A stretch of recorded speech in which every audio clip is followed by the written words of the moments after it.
Infinite peace resonate with you and your family. Once again, we are here in our sanctuary to discuss power of forgiveness. A story of two brothers who lived side by side in a farmland until one day a small argument drifted them apart. This was the first serious disagreement these brothers had amongst themselves in the past 50 years. Until that day, they always worked together and they always worked their fields together, shared the knowledge and the produce, and always lent a helping hand to one another at the time of need. The fight began over a small misunderstanding, which can sometimes happen, but the dispute dragged on and became an angry exchange of words, followed by weeks of silence. One fine day, there was a knock on the door of the older brother. When he opened it, facing was an old carpenter.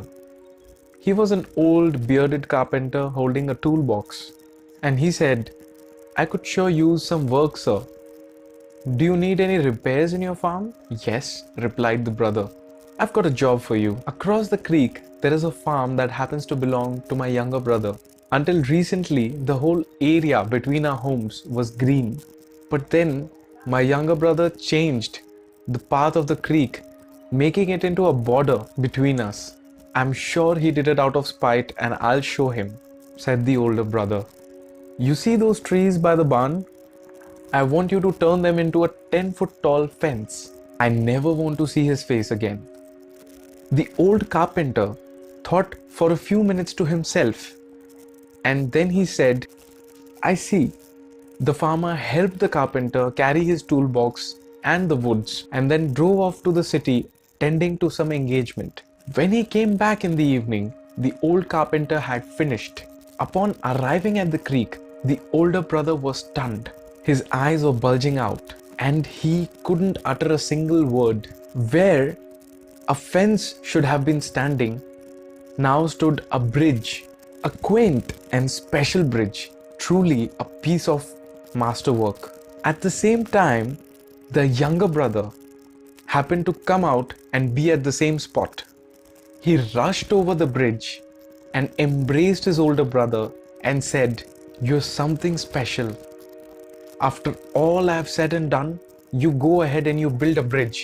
You are truly my older brother." While both the brothers hug each other and cry in ecstasy, in joy, and in forgiveness, they feel as if some heavy burden has been lifted off their chest. While both the brothers were hugging each other, the old carpenter picked up his tools and started walking. The older brother tried to stop the carpenter and said, "Please stay a few more days. We have other things that needed to be fixed." The carpenter said, "I would love to stay, but I have many more bridges to build and things to fix in other places." We often let our anger to push us away from our loved ones and allow pride to come before our love. Don't let it happen to you. Learn to forgive and appreciate what you have. Remember, past is past and cannot be changed, but the future can. Build your bridges, and if and when you have to, cross it with a smile and hug the person. There is a beautiful saying, to forgive is to set a prisoner free and realize that prisoner was you. Forgiveness does not change the past, but it does look upon the past with compassion. To withhold forgiveness gives life to resentment, keeps alive the emotion of hurt, anger, and blame, which discolor your perception of life. By holding on to resentment, by holding on to sorrow and pain, you suffer because the sorrow is intensified to keep it alive. Despite people's misconception that forgiveness is to forget, its motive is preserved in self-forgiveness and the role you played in co-creating the circumstances. This does not mean that you consented to what transpired. Given your involvement, even as a victim, you forgive yourself regardless of your role. Forgiveness means to let go of hatred instead of allowing it to eat at you. There is a close link between negative emotions and illness. There is a close study, a scientific research based on a person's long-term depression, long-term hatred, and long-term resentment and emotional pain directly being attached to certain illness and diseases generated within the body. I acknowledge it is difficult to forgive a perpetrator for the wrongdoing, and it also goes against our moral code. Yet, if you consider it from a greater perspective, forgiveness is associated with your welfare, with your emotional welfare. And it's not just forgiving the other person. At the end of the day, forgiveness is not really for the other person, it is for you, regardless of how illogical it may seem. It is through unconditional forgiveness that we surrender the past to the past and enter into the present. Forgiveness is for you. Once you understand and realize that forgiveness is for me, and if I forgive the perpetrator or the wrongdoer, I'm not only going to free him, but I'm going to free myself. And no longer that emotional negative energy is going to stay alive in my emotional body. As I went in deep study of energy and how energy works, I got to realize that energy impacts elements, and energy is nothing but thoughts, emotions, and words. We speak, act, and think things into manifestation, into existence.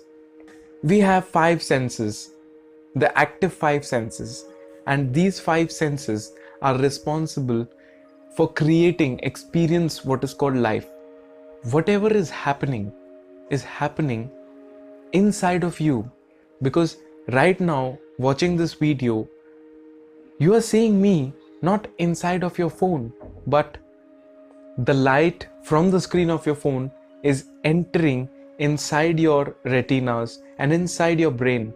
The image that is happening, the video that is playing inside your brain. The voice that you're hearing is entering your ears and is being recognized within your brain. So life experience and all the events, every situation, every waking moment that we experience inside of us. So it is up to us. We are the creator of the negative or the positive.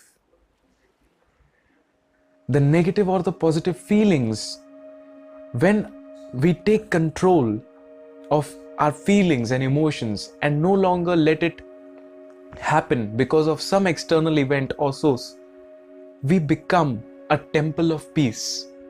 When we withdraw the power of external forces to monitor or control or remotely activate certain emotions within us, we really take power away from the external world and give power back to ourselves. And that is what I'm asking you to do today. Try and forgive somebody who hurt you. Each day, try and forgive everybody. Take up this challenge and forgive as many people as you can. And if you find it really hard to forgive somebody, put in extra effort to forgive that person, because once you do that, your life is going to be much more easier, and you will experience a bliss which you never experienced before in a long time. To experience that peace, tranquility, and bliss, start forgiving people, because miracles happen when you start forgiving people. Once you've forgiven people, you rob them of their power to hurt you. Once you forgive or bless somebody, you rob them of the power and they can't hurt you anymore. Once you resolve the negative issues inside you, once you resolve the negative issues that arise out of holding resentment against the wrongdoers, somebody hurt you and you've not been able to forgive them, the negative emotion is still alive inside you because you have not taken a conscious choice to forgive that person. That emotion still ponders around about your emotional body, and that energy creates disharmony within you. Once you take an actively conscious choice to forgive that person or that event or forgive yourself, you dissolve the issue and bring it to light, from where a portal opens and that issue is resolved, that karmic account is healed and balanced, and from that portal the energy of love enters, the energy of light enters, and you give space to heal the wounds, to heal yourself. Thank you so much for watching this video. I approve this message.